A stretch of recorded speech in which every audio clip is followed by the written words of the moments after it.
তো নমস্কার বন্ধুরা, কেমন আছেন সবাই? আশা করছি সবাই আছেন ভালো। নতুন একটা ব্লগে আপনাদেরকে স্বাগত।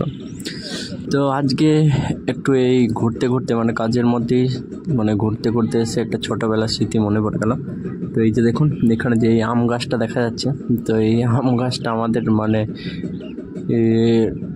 কি বলবো, আমাদের এই যে রোড হচ্ছে, তো রোডের আন্ডারে পড়ে গেছে, ঠিক আছে। তো এখানে আমগুলো দেখুন পড়ে আছে, আশেপাশে দেখুন বাড়ি ঘরও নেই। তো ওই জন্য কী হয়েছে যে এখানে দেখুন বাচ্চা ছেলেরা ছোটো ছোটো আমগুলো পেড়ে নিয়ে যায়, তো সেরকমভাবে কেউ পেরেও নিয়ে যায় না।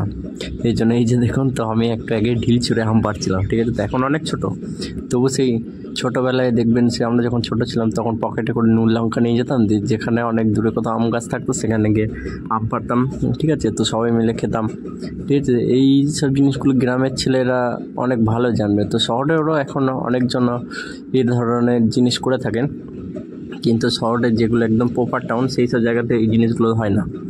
তো গ্রামের ছেলেরা এইগুলো খুব ভালো করে বুঝে, এই জিনিসগুলো যে এটাতে কি মজা, ঠিক আছে। যে গ্রামের আর কি সেই কাঁচা আম, তার সাথে নুন লঙ্কা মিশিয়ে খেতে এই দুপুরের রোদে। আর এইদিকে টেম্পারেচারটা একটু বেশি, তো এখন প্রায় 39, 40, 41 করে টেম্পারেচার যাচ্ছে। তো এই জন্যই দেখুন এখানে বসেছিলাম, আর ওই যে দেখুন ওখানে কাজ হচ্ছে, ঠিক আছে। তো এখানে আমি এসেছিলাম, এই যে দুটো আম পেয়েছিলাম, ঠিক আছে, ঢিল ছুঁড়ে।